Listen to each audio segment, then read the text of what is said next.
کوئی انسان یہ نہیں کہہ سکتا کہ جو ہے وہ بیمار نہیں ہوتا، اسے بیماری نہیں ہوئی، وہ کبھی بیمار نہ ہوا، یا اگر نہ ہوا ہے تو مستقبل میں آنے والے فیوچر میں وہ جو ہے بیمار نہیں ہوگا۔ تو بیماریاں ایسی چیز ہے جو انسان سے ایسی لگی ہے کہ جیسی زندگی ہے ویسی بیماریاں ہیں۔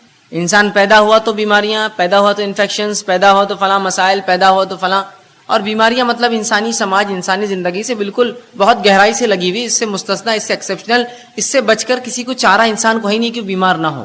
پھر چاہے یہ بیماریاں کتنی متشدد، کتنی زیادہ سخت ہوں گی، کتنی کم ہوں گی، معمولی ہوں گی یا اور زیادہ تیز ہوں گی، ایک الگ بات ہے، لیکن جب بھی لوگ بیمار ہوتے ہیں تو یہ سمجھتے ہیں کہ شاید شریعت اسلامیہ نے اس معاملے میں کوئی خاص رہنمائی نہیں کی ہماری، تو لہٰذا جب بیمار ہو جاتے ہیں تو اپنے طریقے سے، من مانے ڈھنگ سے، من چاہے ڈھنگ سے، اپنی مرضی سے جو ہے لوگ علاج کرتے ہیں۔ اس معاملے میں حرام اور حلال کی کوئی تمیز رکھی ہی نہیں جاتی ہے کہ کیا چیز حلال ہے، کیا حرام ہے، کیسی بیماریوں میں کیسا علاج کیا جائے، کیا چیز استعمال ہو سکتی، کیا نہیں ہو سکتی، کون سا طریقہ درست ہے، کون سا غلط ہوگا، کیا چیز کھائی جائے، کیا نہ کھائی جائے۔ ہم سمجھتے ہیں شاید شریعت نے اس معاملے میں رہنمائی نہ کی، اور پھر شریعت کو ایک طرف رکھ دیتے ہیں، کہتے ہیں ہاں یہ تو دین ہے، اسلام ہے، ٹھیک ہے، نماز روزہ ٹھیک ہے، لیکن ابھی ہم بیمار ہیں تو لہٰذا اس میں شریعت کا کوئی حل چونکہ نہیں ہے، وہ الٹرنیٹ ڈھونڈتے ہیں، اس سے ہٹ کر کچھ ڈھونڈتے ہیں۔ پھر ہم دیکھتے ہیں کہ وہ کتاب و سنت کو چھوڑ کر، شریعت کو چھوڑ کر، قرآن حدیث کو چھوڑ کر، نبی اکرم صلی اللہ علیہ وسلم صحابہ کے بتائے طریقے کو چھوڑ کر من مانی کرتے ہیں۔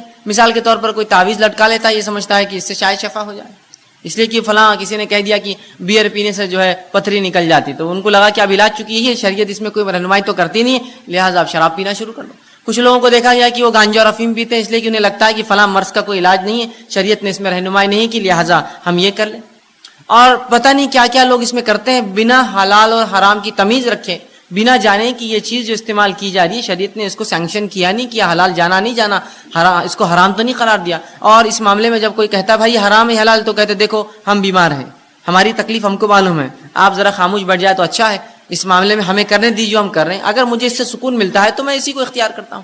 جیسا بہت سے لوگوں کو مرگی کا مسئلہ ہوتا ہے تو دن بھر گانے سنتے رہتے ہیں، کار میں بیٹھے گانا لگا دیا، موبائل ہینڈ سیٹ میں گانا لگا دیا، گھر کے اندر گانا لگا دیا، اس لیے کہ ان کو لگتا ہے سکون اس کے بغیر حاصل نہیں ہوگا، جبکہ شریعت نے واضح طور سے بتایا کہ حرام چیزوں سے علاج نہیں ہو سکتا ہے۔ تو ہم یہ سمجھتے ہیں جب بیمار ہو جاتے ہیں کہ شاید اب شریعت میں اس کی کوئی رہنمائی نہیں، لہٰذا منمانی کی جائے، اب جو چاہے کرو، جیسے چاہے علاج کرو، حرام حلال کی کوئی تمیز نہیں، چاہے میوزک کا اس میں استعمال ہو، چاہے ناچنا گانا اس میں پڑے، چاہے شراب پینا پڑے یا کوئی اور کام کرنا پڑے، سب کرو، اس لیے کہ اس معاملے میں ہم جو ہے لاوارث جیسے یا بنا سرپرستی کے چھوڑ دیے گئے، اب بہرحال معاملہ ہم کر سکتے ہیں۔ اسی لیے اس عنوان کو ہم نے خاص طور سے انتخاب کیا کہ اسلام کیسے رہنمائی کرتا بیماری کے تعلق سے، بیماری اور اسلام کہ ان دونوں کا تعلق ہے۔ نبی اکرم صلی اللہ علیہ وسلم جو ہے ساری انسانیت کے لیے آئے تھے، اور آپ نے تمام ان شعبوں کے اوپر جو ہے رہنمائی کی، مسلمانوں کی اور انسانوں کی، جو شعبے انسانوں کو جو ہے جو باتیں ان کے جو ہے درپیش آتی ہے، یہ کیسے ہو سکتا ہے جو شریعت اتنی باریک باریک باتوں کو بیان کرے، وہ اتنا بڑا ایک شعبہ انسانی زندگی کا بیماری اس کو چھوڑ دے اور ہمیں ہماری رہنمائی نہ کرے، بلکہ شریعت نے رہنمائی کی، بہت زبردست رہنمائی کی، بہت گہرائی سے رہنمائی کی، بہت اچھے ڈھنگ سے رہنمائی کی۔ یہ ہماری بد نصیبی ہے کہ اس چیز کو ہم جاننے کی نہ کبھی کوشش کرتے ہیں، نہ اس پر ہم نے کبھی عمل کیا، اور ہماری ان کوتاہیوں کو ہم یہ سمجھتے ہیں کہ شریعت نے اس معاملے ہماری رہنمائی نہیں کی۔ یاد رکھیے اس کو جاننے کی ضرورت ہے۔ جب آپ شریعت کو پڑھیں گے، یہ شریعت ایسے ایسے شعبوں میں، ایسی ایسی جگہوں پر رہنمائی کرتی ہے جہاں ہم توقع بھی نہیں کرتے کہ یہاں شاید رہنمائی ہوئی۔ مثال کے طور پر ایک انسان اپنی ازدواجی زندگی، میاں بیوی کے رشتے کیسے قائم رکھے، شریعت نے یہاں بھی رہنمائی کی۔ کچھ لوگ سمجھیں گے یہ تو بےحائی ہے، یہ بےحائی نہیں، یاد رکھیے یہ طریقہ زندگی ہے، اگر وہاں رہنمائی نہ کرتا تو پھر انسان تو منمانے ڈھنگ سے اختیار کرتا اور انسان نہیں جانور بن جاتا۔ تو اس جگہ بھی شریعت نے رہنمائی کی جس جگہ کے اندر جو ہے عموماً لوگ جو ہے شرمائیں گے کہنے کے لیے، اور نبی اکرم صلی اللہ علیہ وسلم نے جو کہ سب سے باحیا شخصیت تھی، وہ باتیں بھی بتائی حیا کے باوجود، تاکہ آنے والی نسلوں کو اس مسئلے میں بھی رہنمائی ہو۔ تو وہ دین اور شریعت اور وہ نبی کیسے لوگوں کو اس معاملے میں رہنمائی نہ کرے کہ بیماری کا کیا معاملہ ہے، بیماری میں اسلام کیا معاملہ دیتا ہے، بیمار کے ساتھ کیا سلوک ہو، کن چیزوں سے علاج کیا جائے، کون سی چیزیں حلال ہے، کون سی چیزیں حرام ہے، کن چیزوں کی تاکید کی گئی، صحت کی حفاظت کس طرح کی جائے، صحت کی اہمیت کیا ہے، بیمار ہو جائے تو کیا کیا کیا جائے، بیماری بڑھ جائے تو کیا کیا ہے، بیمار پرسی کے لیے کیا کیا جائے، اگر مرض الموت اتنا اس کا مرض بڑھ گیا کہ موت کی قریب ہے تو موت کے قریب کیا کیا جائے، اگر مرنے لگے تو مرتے وقت کیا کیا جائے، اور اگر مر جائے تو مرنے کے بعد کیا کیا جائے۔ یہ تمام رہنمائی شریعت نے کی ہے۔ مکمل طور سے ہمارے بیماری سے لے کر علاج سے لے کر شفا یا غیر شفا کی حالت لے کر اور پھر موت اور پھر بالکل موت کے بعد کے تمام معاملات بتائے. میں انشاءاللہ عزیز آپ کو بیماری کے تعلق سے حلال و حرام چند باتیں، وہ چیزیں جن سے نبی اکرم صلی اللہ علیہ وسلم نے علاج کیا، اور وہ چند رہنمائی کی بیمار سے کیسے بیمار پرسی کرے، بیماری کا مومن کو کیا فائدہ ہوتا ہے، یہ تمام باتیں آج آپ کے سامنے رکھنے کی کوشش کروں گا. میں نے آپ کے سامنے جو ہے سورہ بنی اسرائیل سورہ نمبر 17 اس کی آیت نمبر 82 تلاوت کی. اللہ فرماتا ہے وَنُنَزِّلُ مِنَ الْقُرْآنِ مَا هُوَ شِفَاءٌ وَرَحْمَةٌ لِّلْمُؤْمِنِينَ، کہ ہم نے جو قرآن کو نازل کیا اس کے اندر جو ہے مومنوں کے لیے شفا اور رحمت ہے. وَلَا يَزِيدُ الظَّالِمِينَ إِلَّا خَسَارًا، اور ظالموں کو اس کے میں خسارے کے علاوہ، ظالموں کو اس سے نقصان کے علاوہ کچھ نہیں ملتا. مطلب یہ پتہ چلا کہ اللہ رب العزت نے جو قرآن نازل کیا اس میں شفا ہے، یاد رکھیے. اور شفا جسمانی، شفا نفسیاتی یا روحانی جس کو ہم کہتے ہیں، دونوں ہی شفا قرآن میں ہے. ایک آدمی جس پہ کوئی جن حاوی ہو یا مریض ہو کسی بیماری کا، ذہنی اعتبار سے آپ قرآن پڑھیے، آپ دیکھیں گے اس کو سکون و اطمینان ملتا ہے. تو یہ روحانی شفا بھی ہے. اسی طرح جسمانی شفا بھی ہے. بہت ساری بیماریوں میں نبی اکرم صلی اللہ علیہ وسلم نے قرآن کو پڑھنے کی تاکید کی. قرآن کے فضائل میں یہ تمام باتیں بہرحال آ سکتی ہے. آپ فضائل قرآن کے عنوان پر یہ باتیں جو ہے پڑھ سکتے ہیں، تحقیق کر سکتے ہیں.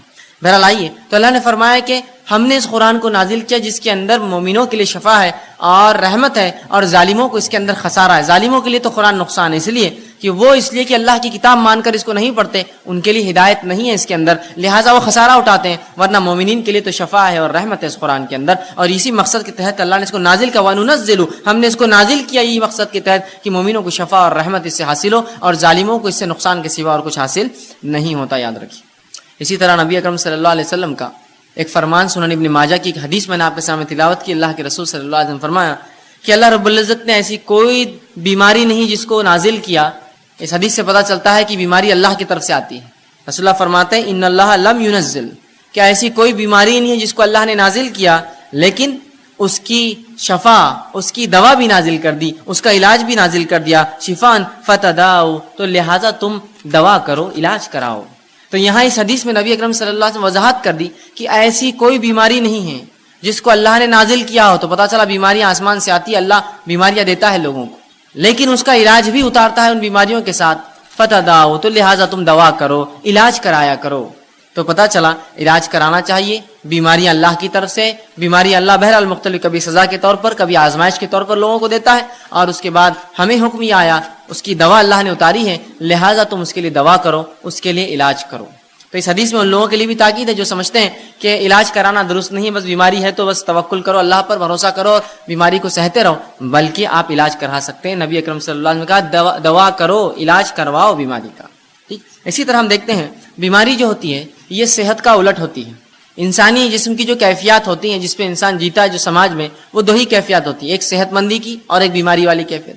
اب یہ ہو سکتا ہے کہ صحت مند ایک انسان مکمل ہو یا بیمار ہو، اور بیمار چاہے کچھ فیصد ہو یا کچھ زیادہ ہو یا کچھ زیادہ ہو. مختلف بیماریاں ہوتی ہیں، جیسے مثال کے طور پر انسانی جلد پہ کچھ ہو جائے، بیماری ہے، لیکن انسان اس سے بہت زیادہ پریشان نہیں ہوتا، ایک زندگی گزار سکتا ہے. کبھی جسم کی کسی ایک اعضاء میں بیماری ہوتی ہے جس سے اس کو تکلیف ہوتی ہے، کبھی پورے جسم میں اس کو بیماری ہوتی ہے، یا کبھی جو ہوتا ہے کہ اس کا جسم اور جو ہے تمام اعضاء کے اندر بیماریاں ہوتی ہیں، مختلف بہر والی چیزیں ہوتی ہیں. تو اس چیز کو ہمیں سمجھنے کی ضرورت ہے کہ اللہ کے رسول نے علاج کرانے کا حکم دیا. اب بیٹھے ٹھیک، تو ہمیں جو ہے علاج کرانے کا حکم دیا، اور بیماریاں جو ہے یہ صحت کا یاد رکھیے الٹ ہے، بیماریاں صحت کا الٹ ہوتی ہیں. تو اس چیز کو ہمیں سمجھنے کی ضرورت ہے کہ ایک انسان یا تو صحت مند ہوگا یا تو بیمار ہوگا، اس سے ہٹ کر کوئی تیسری اس کی حالت نہیں ہوتی، یا صحت مند اور بیماری کے بیچ میں تھوڑا زیادہ بیمار، یا کچھ صحت اور کچھ بیماری، یہ بہرحال ہو سکتا ہے، یاد رکھیے. تو ہمیں اس بات کو سمجھنے کی بہرحال یہ ضرورت ہے کہ انسانی سماج میں ہماری جو زندگیاں ہوتی ہیں اس کی دو ہی حالت ہے، یا تو صحت مند یا تو انسان بیمار ہوتا ہے. اسی طرح صحت جو ہے یہ ایک بہت عظیم نعمت ہے اللہ رب العزت کی، یاد رکھیے. صحت ایک عظیم نعمت ہے، اس لیے کہ اس کے تعلق سے بار بار نبی اکرم صلی اللہ علیہ وسلم نے بیان کیا ہے. تو صحت کو ہم غنیمت جانیں، اس عظیم نعمت کا ہم جو ہے زبردست فائدہ اٹھائیں. آئیے صحت کتنی عظیم نعمت اور دولت ہے. نبی اکرم صلی اللہ علیہ وسلم فرماتے ہیں، صحیح مسلم کی روایت، آپ نے فرمایا قوی مومن بہتر ہے اس مومن اور اللہ کے نزدیک زیادہ محبوب ہے بنسبت اس کے جو کمزور مومن ہیں. قوی مومن جو جسمانی اعتبار سے طاقتور مومن ہے، اللہ کے نزدیک زیادہ محبوب ہے بنسبت اس کے جو کمزور مومن ہے. حالانکہ خیر دونوں میں ہے، خیر دونوں مومن میں، اس لیے دونوں ایمان والے، لیکن جو طاقتور ایمان والا ہے وہ اللہ کے نزدیک بہتر ہے. سوال یہ ہے طاقتور ایمان والا اللہ کے نزدیک کیوں بہتر ہے؟ اس لیے بہتر ہے اللہ کے نزدیک ایک طاقتور، اس لیے کہ جب اس میں طاقت ہوتی ہے جسمانی اعتبار سے تو وہ ڈٹ کر نوافل ادا کرتا ہے، ڈٹ کر کماتا ہے تو ڈٹ کر زکوٰۃ ادا کرتا ہے. اللہ کے گھر کا حج کر سکتا ہے اس لیے کہ صحت ہو تو پھر حج کریں گا, بیمار آدمی کے لیے بہت مشکل ہوتا ہے. اللہ کے گھر کے طواف اور عمرے کر سکتا ہے, اور بہت سارے فائدے یاد رکھیے ایسا شخص جو ہے اٹھا سکتا ہے. تو لہٰذا اس لیے فرمایا ایک قوی مومن اللہ کے نزدیک زیادہ محبوب ہے بنسبت کمزور مومن کے. حالانکہ خیر دونوں میں ہے, اچھائی دونوں میں ہے, برے کوئی بھی نہیں ہے, لیکن طاقتور مومن, صحت مند مومن کو فوقیت حاصل ہے کمزور مومن پہ, یاد رکھیے. اسی طرح صحت کی اہمیت بتاتے ہوئے نبی اکرم صلی اللہ علیہ وسلم فرماتے ہیں, جامع ترمذی کی روایت ہے, اس حدیث کو اگر ہم سمجھ لیں تو انشاءاللہ عزیز بڑا فائدہ اٹھا سکتے ہیں اپنی صحت کا. آپ صلی اللہ علیہ وسلم فرماتے ہیں اور کہتے ہیں اللہ کی دو نعمتیں ایسی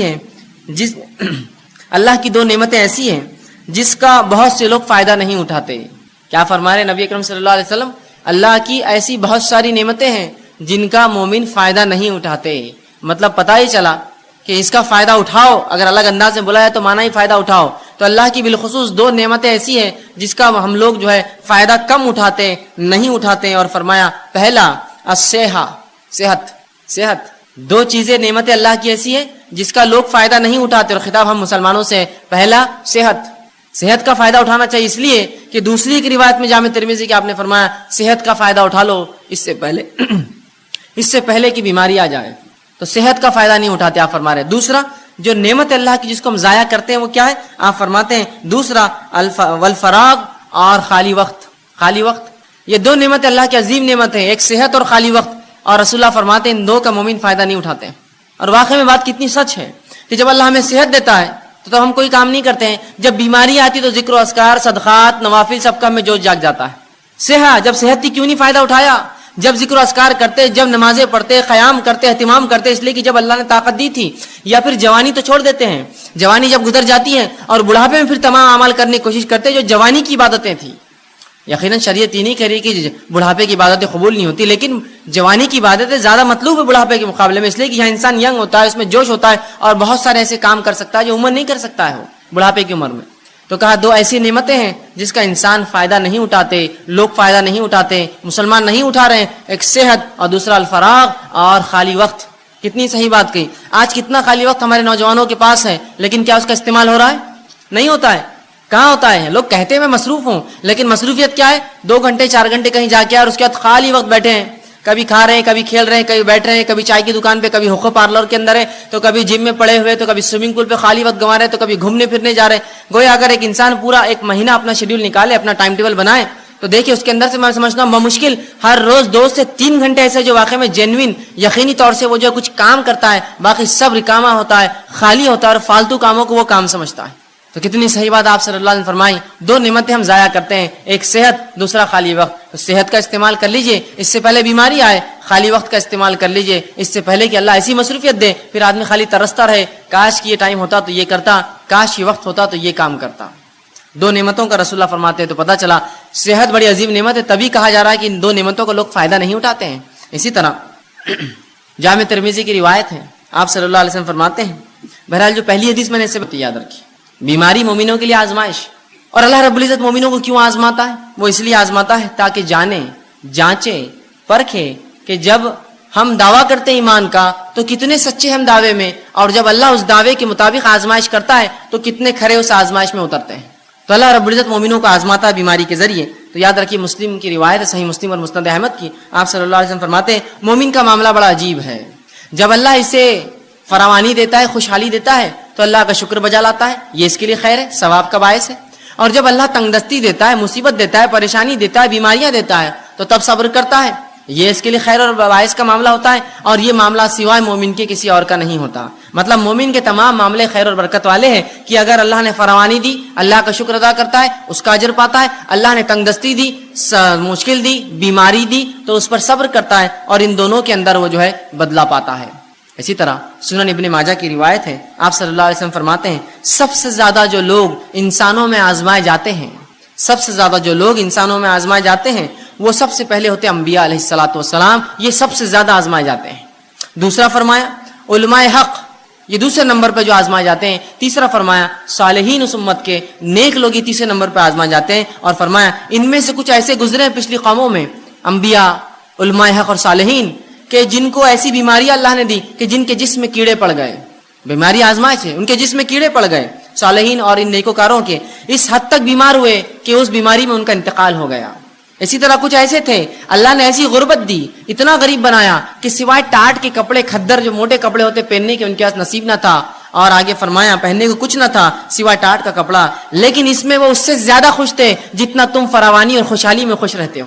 مطلب یہ انبیاء, یہ علماء حق اور یہ صالحین ان بیماریوں میں, ان پریشانیوں میں, ان غربت میں بھی اتنے خوش تھے, اتنے مطمئن تھے کہ جتنے ہم لوگ خوشحالی میں خوش نہیں ہوتے ہیں. اس لیے کہ یہ انبیاء, یہ علماء حق, یہ صالحین جانتے ہیں کہ یہ آزمائش اللہ کی طرف سے ہے, اور ہر آزمائش کا مومن کو کیا ملتا ہے؟ بدلہ ملتا ہے. تو جب بھی ہماری آزمائش ہو یاد رکھیے ہم صبر کریں, اور اللہ رب العزت کسی بھی انسان کو اس کے طاقت سے زیادہ نہیں آزماتا. اللہ سبحانہ تعالیٰ سورہ بقرہ سورہ نمبر 2 آیت 286 میں فرماتا اور کہتا ہے لا یکلف اللہ نفسا الا وسعها, اللہ کسی نفس کو اس کے طاقت سے زیادہ نہیں آزماتا. یاد رکھیے مجھے اور آپ کو ہماری طاقت سے زیادہ نہیں جو ہے آزماتا ہے, بلکہ جتنی طاقت ہے اتنی ہی آزمائش آتی ہے. تو اگر بیماری دی تو یہ طاقت تھی تب دی, مصیبت دی طاقت تھی تب دی, کسی نعمت کو دے کر چھین لیا یہ طاقت تھی تبھی چھینا. اللہ کسی کو اس کے جو ہے برداشت سے زیادہ نہیں آزماتا, اور اللہ کا معاملہ تو ہر بار یہ ہوتا ہے. سورہ بقرہ سورہ نمبر 2 آیت 175 میں فرمایا اور کہا یرید اللہ بکم اليسر ولا یرید بکم العسر, کہ اللہ رب العزت تو تمہارے ساتھ آسانیاں کرنا چاہتا ہے, وہ تمہیں مشکلات میں نہیں ڈالنا چاہتا ہے. تو یہ بیماریاں میرے اور آپ کے لیے آزمائش ہے. اب جب بھی کوئی بیمار ہو تو ہم صبر کریں, اس لیے کہ صبر کرنے والوں کے تعلق سے سورہ بقرہ سورہ نمبر 2 آیت 156 میں کہا فبشر الصابرین, کہ صبر کرنے والوں کو بشارت دو.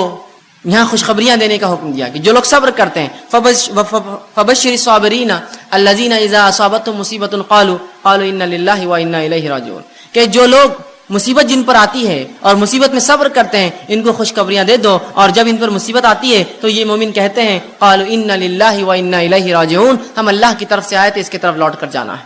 تو ہمیں صبر کرنا چاہیے. اللہ کسی کو بھی اس کی طاقت سے زیادہ نہیں آزماتا. جب آزمائش ہوتی تو ہمیں صبر کرنا چاہیے. آئیے صحیح بخاری اور صحیح مسلم کی روایت ہے, آپ صلی اللہ علیہ وسلم فرماتے اور کہتے ہیں جب ایک مسلمان کو کوئی ایذا پہنچتی ہے, تکلیف پہنچتی ہے, بیماری کی شکل میں, کسی کی موت کی شکل میں, کسی اعضاء کے ضائع ہونے کی شکل میں, کسی اور اس میں مصیبت, پیسے میں, مال میں کمی, اولاد میں کمی, پھلوں میں کمی, روزی میں کمی, جب کسی ایک مومن کے تعلق سے آپ فرماتے ہیں مسلم کو ایذا یا بیمار ہوتا ہے تو اللہ تعالیٰ اس کے گناہوں کو ایسا دھو دیتا ہے جیسے ایک جھاڑ جس پر سوکھے پتیاں ہوں وہ سوکھنے سے گر جاتی ہیں. ایک مومن کو جب تکلیف, مصیبت, بیماریاں آتی ہیں تو اللہ اس کے گناہوں کو ایسا اس سے الگ کر دیتا ہے جیسے کہ ایک جھاڑ جس کے پتے سوکھ چکے ہیں وہ اس سے الگ ہو جاتے ہیں. ایسے مومن کے گناہ جو ہے بیماری کی وجہ سے, مشکل اور تکلیفوں کی وجہ سے دور ہو جاتے ہیں. تو ہر تکلیف جو مومن کو ہے اگر صبر کرے تو باعث اجر بنتی ہے, اس کے گناہ اس سے جھڑ جاتے ہیں. اسی طرح سنن ابو داؤد کی روایت ہے. آئیے وہ لوگ جو بیمار رہتے ہیں, پریشان ہوتے ہیں, پریشان مت ہوئیے, سنیے نبی اکرم صلی اللہ علیہ وسلم کیا فرماتے ہیں اور کہتے ہیں. آپ فرماتے ہیں اللہ مسلمانوں کے گناہ بیماریوں کی وجہ سے دھو دیتا ہے.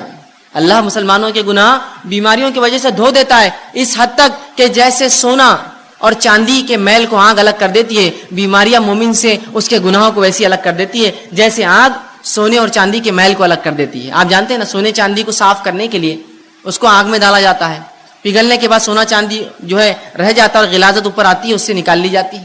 تو آپ فرماتے ہیں بیماریاں مومن کو ایسا پاک کرتی ہے گناہوں سے جیسا آگ سونے اور چاندی کے میل کچیل کو نکال دیتی ہے. تو جو مومن بیمار ہوتا ہے وہ اس کی طاقت کے مطابق اللہ بیماری دیتا ہے, اسے کام ہے وہ صبر کرے, صبر کرنے کا بدلہ زبردست پاتا ہے. اسی طرح جب انسان بیمار ہو جائے تو علاج کرانا مستحب اور سنت ہے. یاد رکھیے ہر شخص کوشش کرے علاج موجود ہو تو ضرور علاج کروائے, اس لیے کہ نبی اکرم صلی اللہ علیہ وسلم کی روایت ہے, سنن ابن ماجہ کی حدیث ہے کہ اللہ رب العزت نے ایسی کوئی بیماری نازل نہ کی سوائے اس کے کہ اس کا علاج نازل کیا, تو لہٰذا تم لوگ جو ہے علاج کراؤ. جو خطبے میں نے حدیث آپ کے سامنے, تو اس حدیث سے پتہ چلا ہمیں علاج کروانا چاہیے. اب جب پتہ چلا علاج کروانا چاہیے, اللہ نے ہر بیماری کا علاج نازل کیا ہے, اب اس معاملے میں کیا احتیاط کرے, کیسے علاج کرے. تو آئیے حرام چیزوں سے علاج کرانا یاد رکھیے جائز نہیں ہے. وہ چیزیں جن کو شریعت نے حرام قرار دیا ہے وہ چیزوں سے علاج جائز نہیں ہے. اس کے تعلق سے نبی اکرم صلی اللہ علیہ وسلم فرماتے ہیں, طبرانی کی روایت حدیث آپ فرماتے ہیں ان اللہ لم یجعل شفاءکم فیما حرم علیکم, جو چیزیں اللہ نے تم پر حرام کی ہے اللہ نے اس میں شفا نہیں رکھی ہے. سمجھ گیا بات کو, حرام اشیاء کے اندر اللہ نے شفا رکھی ہی نہیں ہے, اس میں کبھی فائدہ ہو ہی نہیں سکتا. گو تھوڑے وقت کے لیے ایسا لگتا ہو کہ فائدہ ہے لیکن وہ شفا کبھی نہیں دے سکتا, اس لیے کہ رسول اللہ نے فرما دیا جن چیزوں کو اللہ نے تم پر حرام قرار دیا ہے اس میں کسی قسم کی شفا نہیں رکھی ہے. تو لہٰذا وہ اشیاء جو حرام ہیں, نشے کی چیزیں ہو سکتی ہے, دیگر اور چیزیں ہو سکتی ہے جو شریعت نے حرام قرار دی، ان کو کر کے ہم یہ نہ سمجھیں کہ اس سے فائدہ ہو سکتا ہے، اس سے شفا مل سکتی ہے، پھر چاہے بیماری جو ہے وہ نفسیاتی ہو یا جسمانی ہو. یاد رکھیں حرام چیزیں کر کے شفا حاصل نہیں کی جا سکتی، رسول اللہ نے اس کی وضاحت کر دی. تو جب بھی اب مجھے اور آپ کو اگر ہم بیمار ہو جائیں علاج کروانا ہے تو حلال چیزوں سے علاج کروانا پڑے گا، حرام چیزوں میں اللہ رب العزت نے شفا نہیں رکھی. اسی طرح اب کوئی شخص بیمار ہو جائے تو بیمار ہونے کے بعد یاد رکھیے قرآن و احادیث سے جو دم ثابت ہے، جو پڑھ کر پھونکنا چاہیے، دوا کے ساتھ یہ بھی کرنا چاہیے. جہاں حرام دواؤں کا استعمال یا حرام اشیاء کا استعمال دواؤں میں درست نہیں ہے، اس میں کوئی شفا نہیں ہے. اسی طرح یہ بات یاد رکھیے کہ انسان کبھی کبھار بیمار ہوتا ہے، بیماری ایسی ہوتی ہے کہ اس کو جو ہے جہاں دعا کی ضرورت ہے وہاں دوا اور دعا دونوں کی ضرورت ہوتی ہے. یاد رکھیں آج بہت سارے لوگ اس کی گواہی دیں گے، ایسے بہت ساری تھراپیز نکلی ہے جن تھراپیز میں یہ ہوتا ہے کہ صرف مریض کے آنکھ پر ہاتھ پھیرا جاتا ہے، صرف ہاتھ پھیرا جاتا ہے اور اس سے اس کو فائدہ ہوتا ہے. صرف ہاتھ پھیرتے ہیں، آپ جائیے ان کے پاس خالی ہاتھ پھیرتے ہیں، جبکہ نبی اکرم صلی اللہ علیہ وسلم نے اپنی زندگی میں تمام کام کر کے بتا دی. آپ لوگوں کے پاس جاتے، ان پر دعا پڑھ کر دم کرتے اور سہلاتے ان کو، وہ اعضاء کے اوپر ہاتھ رکھتے جہاں بیمار ہے. تو آج بہت سی تھراپیز ایسی بہرحال ڈیولپ ہو رہی ہے، دھیرے دھیرے الٹرنیٹ میڈیسنس آئیں گے مارکیٹ میں جس میں یہ ہے کہ صرف سہلایا جائے تو اس سے فائدہ ہو رہا ہے لوگوں کو. ٹھیک ہے، تو لوگ یہ سوچتے ہیں کہ یہ خالی دم کرنے سے پھونکنے سے کیا فائدہ ہوگا. بہت سارے فائدے ہوتے ہیں، اللہ کے کلام کا اثر ہوتا ہے، نبی اکرم صلی اللہ علیہ وسلم کو جو باتیں اللہ نے بتائی ان کلام میں اثر ہوتا ہے. تو اب اگر کوئی بیمار ہو جائے تو حرام چیزوں سے علاج نہ کرے. دوسرا، انسان اپنے نفس سے دم بھی کرے، سب سے پہلے اللہ سے پناہ طلب کرے اور پھر دنیاوی دوا کی طرف جائے. ہم سے جو کوتاہی ہوتی وہ یہ ہے، ہم جو ہی بیمار ہوتے سب سے پہلے ہم کہتے ہیں کہ ڈاکٹر، بس ڈاکٹر کا نام لے کے بھاگ گئے اور سمجھتے کہ اب ڈاکٹر صاحب نے جو دیا اس سے شفا تو ہونا ہی ہے. سب سے پہلے یہ کہے اللہ تو نے مجھے بیماری دی، مجھے صبر دے، اس بیماری کا اجر دے، اور اپنے نفس کو دم کرے، جو دعائیں بتا گئی وہ کرے اور ساتھ میں دوا بھی کریے آپ. تو ہم دوا کا طریقہ کیا اپناتے ہیں؟ پہلے فوراً بھاگتے ڈاکٹر کے پاس، یہ سمجھتے ہیں مکمل 100% شفا اللہ نے اس کے ہاتھ میں رکھی ہے اور لہٰذا آپ جب یہ دوا دیں گا تو میں جو ہے مشفی شفا یاب ہو جاؤں گا، مجھے اس سے صحت مل جائیں گی. یاد رکھیے غلط. ہمیں سب سے پہلے اللہ پر توکل بھروسہ کر کے، اللہ سے دعا کر کے، وہ تمام باتیں جو نبی اکرم صلی اللہ علیہ وسلم نے قرآن میں بتائی اس کا استعمال کر کے ساتھ میں علاج کروانا ہے. یاد رکھیے خالی علاج پر آپ بھروسہ کریں گے تو اللہ رب العزت کبھی شفا نہیں دے گا. پھر اور جو آج ہماری کوتاہی ہوتی ہے، علاج جب ہم بیمار ہوتے ہیں سب سے پہلے سوچتے ہیں دواخانے گئے تو اچھے ہو جائیں گے، بلکہ کچھ لوگ تو نفسیاتی مریض ہوتے ہیں، خالی دواخانے کا چکر بھی مار کے آئے تو بالکل ریلیکس ہو جاتے ہیں، بہت اچھا لگ رہا بولتے ہیں. اور کبھی کبھار تو خالی گولیاں آپ دے دیجیے ان کو بھی میٹھی اور کھٹی کھانے کے لیے بولتے ہیں بہت فائدہ ہو گیا، اتنا فائدہ ہوا کہ اسی کو انتہا نہیں. صرف جو نفسیاتی تھی، اگر آپ خالی نفسیاتی سوچ کر اتنا فائدہ محسوس کر سکتے ہیں تو سوال ہی جب اللہ پر بھروسہ رکھ کر وہ دعاؤں کو آپ دم کریں گے کتنا اللہ فائدہ دیں گا. آدھی بیماری کا مسئلہ تو وہیں حل ہو جاتا ہے. تو کوشش کرے کہ اپنے نفس پہ دم کرے. آئیے وہ تمام باتیں جو نبی اکرم صلی اللہ علیہ وسلم نے بتائی دم کے تعلق سے، مختصر کچھ روایتیں آپ کے سامنے رکھتا ہوں. نبی اکرم صلی اللہ علیہ وسلم فرماتے اور کہتے ہیں دم کے تعلق سے، لا باسا بالرقا ما لکم یکن فیہ شرک، کہ ایسے دم کرنے میں، ایسی چیز پڑھ کر دم کرنے پھونکنے میں کوئی حرج نہیں جس کے اندر شرک نہ ہو. اور خود نبی اکرم صلی اللہ علیہ وسلم جو بیمار ہوئے اور مرض الموت آپ کا جو تھا، آپ نے عائشہ رضی اللہ عنہا سے کہا کہ مجھے پڑھ کر دم کرو، اور مائی عائشہ رضی اللہ عنہا آپ صلی اللہ علیہ وسلم پر جو ہے سورہ فلق اور سورہ ناس پڑھ کر معوذتین پڑھ کر دم کرتی گئی، اور دم کرنے کے بعد اپنے ہاتھوں سے نبی اکرم صلی اللہ علیہ وسلم کو سہلاتی گئی، ہاتھ پھیرتی گئی. تو پتہ چلا دیکھیے رسول اللہ بیمار تھے، آپ نے دوا بھی کی، ساتھ میں دم بھی کرنے لگوایا. یہ ہمارے لیے بھی ہے، ہم بیمار ہو جائے تو دم کروائے. معوذتین خود پڑھی، خود نہ پڑھ سکے گھر والوں کو تاکید کرے کہ پڑھ کر مجھ پر دم کرو. تو کہا ایسے دم میں کوئی حرج نہیں جس میں شرک نہ پایا جاتا ہو، تو لہٰذا ہم اپنے آپ کو دم کروائے، وہ الفاظ میں شرک نہ ہو. اور قرآن حدیث میں اتنی بہترین دعائیں آ چکی ہیں، میں سمجھتا ہوں دوسرے رقیہ یا رقیہ کی ضرورت ہی نہیں ہمیں دم کرنے کی. وہ آپ پڑھ کے دم کیجئے، دیکھیے اس سے کتنے فائدے ہوتے ہیں. اسی طرح لوگ جب بیمار ہوتے ہیں اور بیماری اگر دور نہ ہو تو سب سے پہلے جہاں بھاگا جاتا ہے، جو خیال جاتا ہے وہ کیا ہے؟ مثال کے طور پر ایک انسان کو بیماری ہے، اب بیماری ختم نہ ہو رہی ہے، اللہ کی لمبی آزمائش ہے، تو سب سے پہلے دھیان کیا جاتا ہے؟ دیکھو اب اسلام میں اس کا علاج نہیں ہے اور دواؤں میں اس کا علاج نہیں، اور جھاڑوں کے پاس اور پہاڑوں پر اور پتھروں پر اور جھرنوں پر پتہ نہیں کہاں کہاں جاتے ہیں اور مختلف قسم کے شرک کرتے اور سمجھتے ہو اس میں شفا ہے.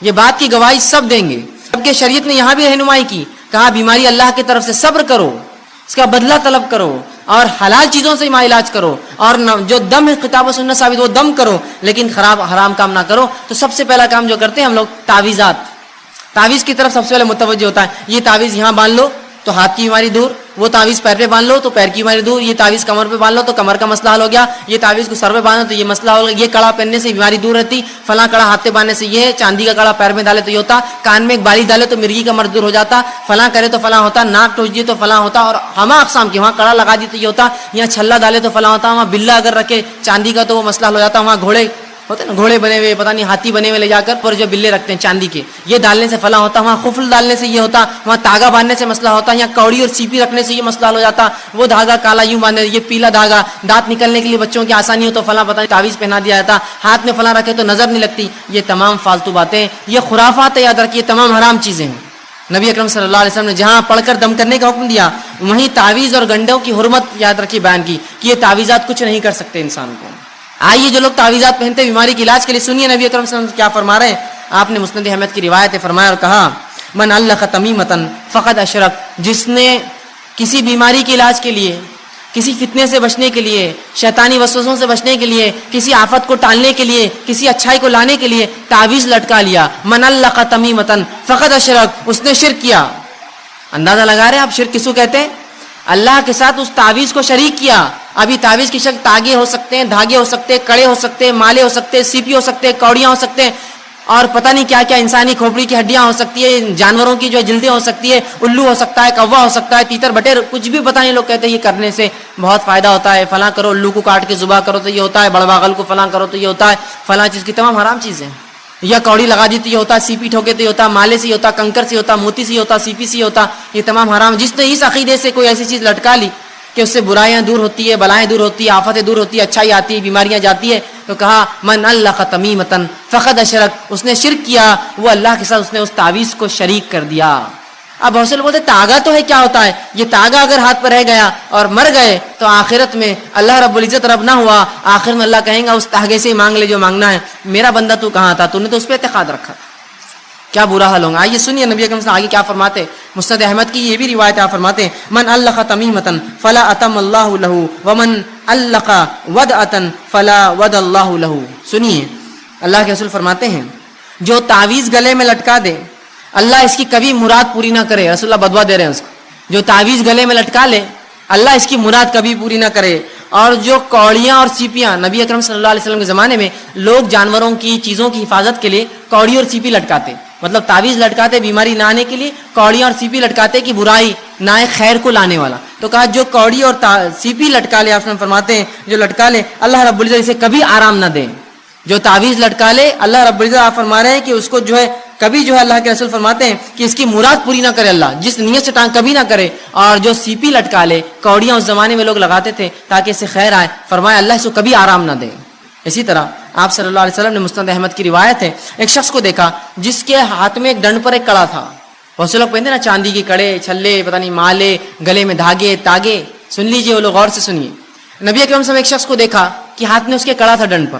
آپ صلی اللہ علیہ وسلم نے کہا افسوس, یہ کیا ہے, کیا باندھ رکھا تو نے ہاتھ پر؟ یہ تو شخص نے کہا اللہ کے رسول یہ میں نے اس لیے پہنا ہے کہ اس سے ایک جلد کی بیماری نہیں ہوتی ہے, اسکن کا ایک ڈیزیز نہیں ہوتا ہے, اس وجہ سے میں نے کڑا پہنا ہے. تو کہا کہ تو اسے فوراً اتار دے ورنہ اللہ رب العزت جو ہے تجھے اس میں ملوث کر دیں گا, اس بیماری کو ڈال دیں گا, وہ بیماری میں تجھے ملوث کر دیں گا. کہا فوراً اتار دے کڑا ورنہ اللہ تجھے اس بیماری میں ڈال دیں گا. اور فرمایا اگر تو اس حال میں مر گیا, تیری موت ہو گئی کہ کڑا تیرے ہاتھ میں ہی تھا, مر گیا تو کبھی کامیاب نہیں ہوگا آخرت میں, کبھی کامیاب نہیں ہوگا. کیا فرمایا کہ تو نے جلد کے امراض کے لیے پہنا, اسے اتار دے, اگر تو نے اسے نہ اتارا تو تجھے بیماری اللہ دے دیں گا, اور اگر تو مر گیا اس حالت میں تو آخرت میں تو کبھی کامیاب نہیں ہونے والا, اس لیے کہ تو نے شرک کیا.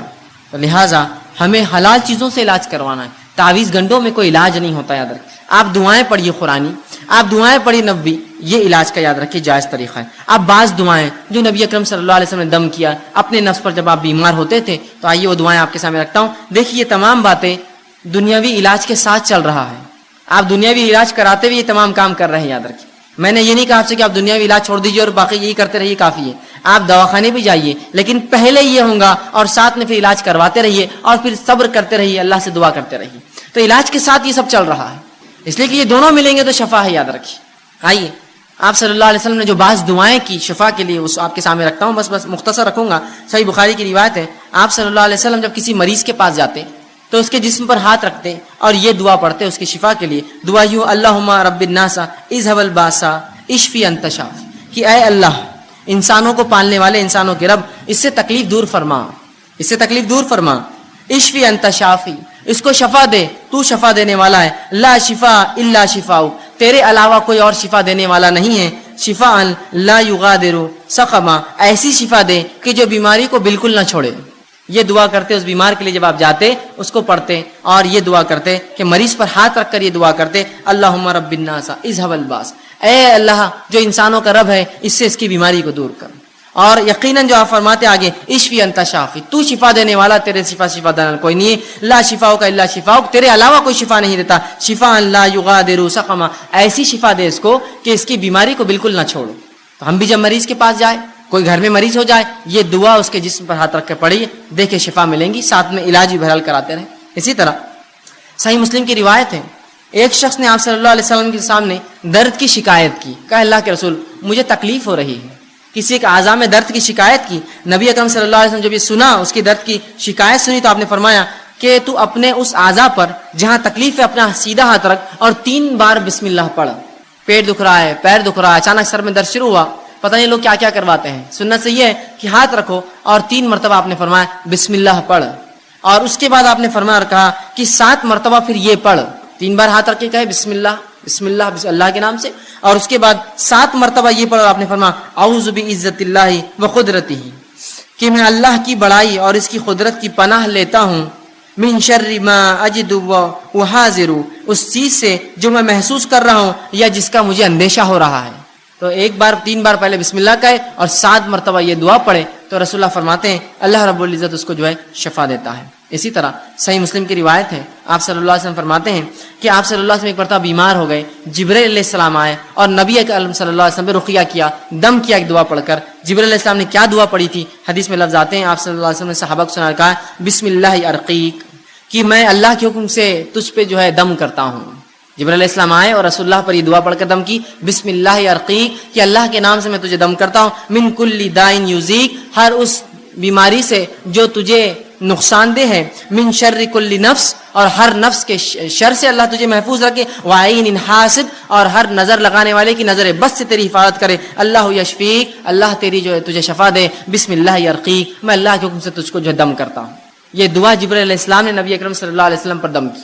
اسی طرح معوذتین آپ پڑھ سکتے ہیں، اسی طرح سورہ جو ہے فاتحہ پڑھ کر ہم دم کر سکتے ہیں۔ یہ تمام کے بڑے فضائل آتے ہیں، یاد رکھیں، ہم نے یہ تمام چیزیں بہرحال آج چھوڑ دی ہیں، اور ایسی تمام وہ دعائیں جو قرآن سے اور سنت نبوی سے ثابت ہے آپ پڑھ سکتے ہیں۔ میں نے تو 2-4 نمونے کے طور پہ رکھی، یہ اگر پڑھ کر ہم کریں گے تو آپ دیکھیے جہاں دوا سے بھی علاج کا کچھ حصہ ہو رہا ہے، وہیں یہ دعائیں بہت حد تک نفسیاتی طور سے ہمیں جو مرض سے دور کر دیں گی، یا کم از کم بیماری ختم نہ بھی ہو تو ہم ایک مضبوط ایک مومن بنے رہیں گے، ہم آہو بکا نہیں کریں گے، تقدیر کو کوسیں گے نہیں، اللہ کو برا بھلا نہیں کہیں گے، اللہ سے بدگمانی نہیں کریں گے کہ ہم ہی بیمار ہونا تھا کہ اللہ ہمارا ہی گھر ملا تھا کیا، معیش ملا تھا کیا۔ کم از کم یہ تسلی رہیں گی انسان کو، نفسیاتی وہ مضبوط اور قوی رہیں گا، چاہے جسمانی اعتبار سے کتنا لاغر اور بیمار ہو چکا ہو۔